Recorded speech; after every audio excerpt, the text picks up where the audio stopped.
जय श्री कृष्ण। राधे राधे। हर हर महादेव। कार्तिक माह की शुक्ल पक्ष की एकादशी को ही हम देव उठी एकादशी या विष्णु एकादशी कहकर याद करते हैं, इसको मनाते हैं।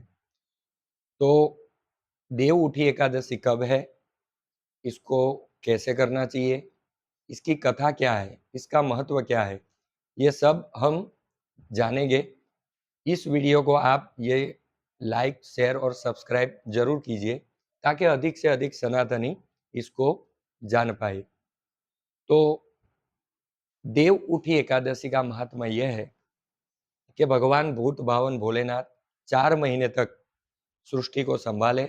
भगवान क्षीर सागर से उठेंगे और उठने के बाद सृष्टि का भार अपने ऊपर ले लेंगे।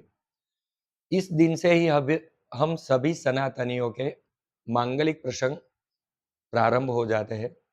इस दिन से ही शादी विवाह यज्ञ इत्यादि शुभ कर्म हम आरंभ कर देते हैं।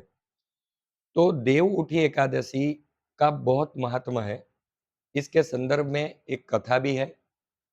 युधिष्ठिर जी के पूछने पर भगवान कृष्ण कहते हैं कि एक नगर में एक राजा थे। वो राजा भगवान विष्णु की एकादशी करते थे। एकादशी के दिन अपने राज्य में किसी को अन्न ग्रहण नहीं करने देते थे। एक बार उनके राज्य में एक नौकर आया। उन्होंने राजा से नौकरी देने के लिए विनंती की, उनसे प्रार्थना की। तब राजा थोड़े दयालु भी थे। उन्होंने कहा कि मैं आपको नौकरी तो दूंगा, लेकिन मेरी एक शर्त है। एकादशी के दिन आपको अन्न नहीं मिलेगा, आपको उपवास करना पड़ेगा। तब नौकरी पाने के चक्कर में नौकर ने कहा, ठीक है। ऐसे करते करते नौकरी प्राप्त तो हो गई, लेकिन एकादशी आई तो राजा ने अन्न नहीं दिया खाने के लिए। अब नौकर को तो उपवास करने का कोई मन ही नहीं था। ऐसे पूरा दिन बीत गया। तब शाम होने लगी। तब नौकर ने कहा कि राजा, मुझसे ये व्रत नहीं होगा।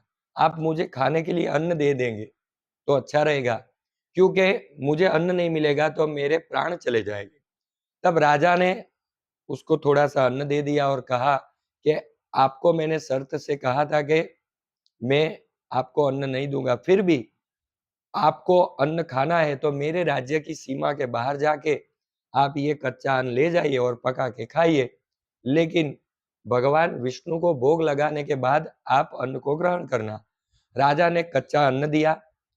नौकर वन में गया, वहां अन्न को पकाया और राजा ने जैसे कहा था ऐसे भगवान को पुकारा, हे भगवान, आप भोजन करने के लिए आइए। तब भगवान इस भक्त की निर्मल भावना देखकर वहां प्रकट हुए।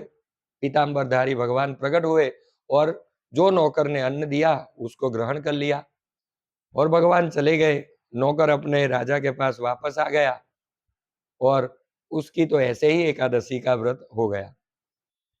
ऐसे करते करते दूसरी एकादशी आ गई। तब राजा से फिर से नौकर कहने लगा कि आप मुझे अन्न दीजिए, क्योंकि मुझसे व्रत नहीं हो रहा है। मैं फिर से राज्य की सीमा में जाकर पकाऊंगा और खाऊंगा, लेकिन थोड़ा अधिक अन्न दीजिए। राजा ने कहा कि अधिक अन्न की क्या आवश्यकता है। तब नौकर ने कहा कि आपने ही बोला है कि भगवान आके भगवान को भोग लगाना है, फिर मुझे खाना है। तो भगवान आते हैं, वो भी खाते हैं, तो मेरा तो अन्न बचता नहीं है। तो कृपा करके मुझे आप अन्न दीजिए। तब राजा को ऐसा लगा कि ये झूठ बोल रहा है। राजा ने अधिक अन्न दिया। नौकर वन में गया, फिर से अन्न बनाया और भगवान को पुकारने लगा। लेकिन राजा ये सच बोल रहा है ये या झूठ बोल रहा है, ये देखने के लिए चुपके से इसको देखने लगे कि भगवान सही में आते हैं, इसका अन्न खाते हैं। तब राजा उधर देखने लगे चुपके से, तो भगवान आए नहीं।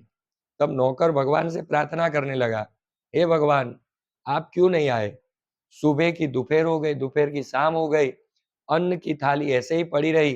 तब नौकर भगवान से कहने लगा, भगवान, अगर आप अन्न ग्रहण करने के लिए नहीं आएंगे तो मैं अपने प्राण त्याग दूंगा। तब भगवान प्रकट हुए और कहने लगे कि मैं आपके लिए तो आता ही हूँ, लेकिन आपके जो राजा है वो भी मुझे देख रहे हैं और मैं अपने भक्तों को ही दर्शन देता हूँ। मन में पाप जिसके हो, जिसके मन में शंका हो, उसको मैं दर्शन नहीं देता हूँ। तब राजा ने ये बात सुनी और वो समझ गए कि खाली भूखा रहने से, खाली भूखा रहने से या उपवास करने से भगवान प्राप्त नहीं होते। मन से ब्रह्मचर्य का पालन करने से और भगवान के ऊपर विश्वास करने से एकादशी जब मनुष्य करता है तो उसकी सभी मनोकामना परिपूर्ण हो जाती है।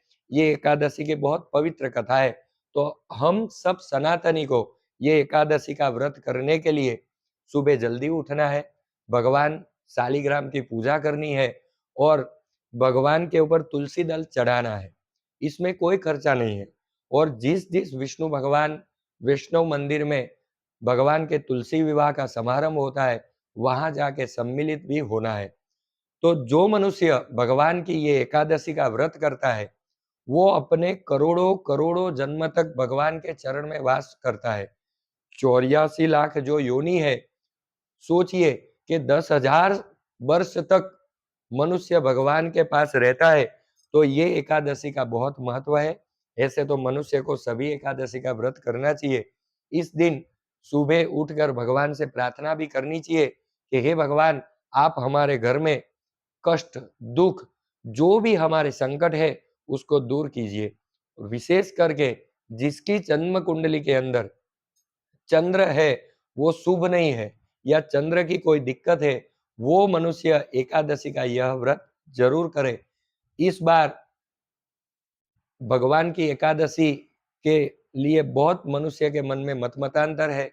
तो इस बार 2 नवंबर 2025 और रविवार के दिन हम यह एकादशी मनाएंगे और 3 नवंबर 2025 सोमवार को सुबह 6:34 से लेकर सुबह 7:58 तक भगवान के पारणा का पूजन करेंगे। तो सभी सनातनी को फिर से एकादशी की बहुत सी शुभकामनाएं।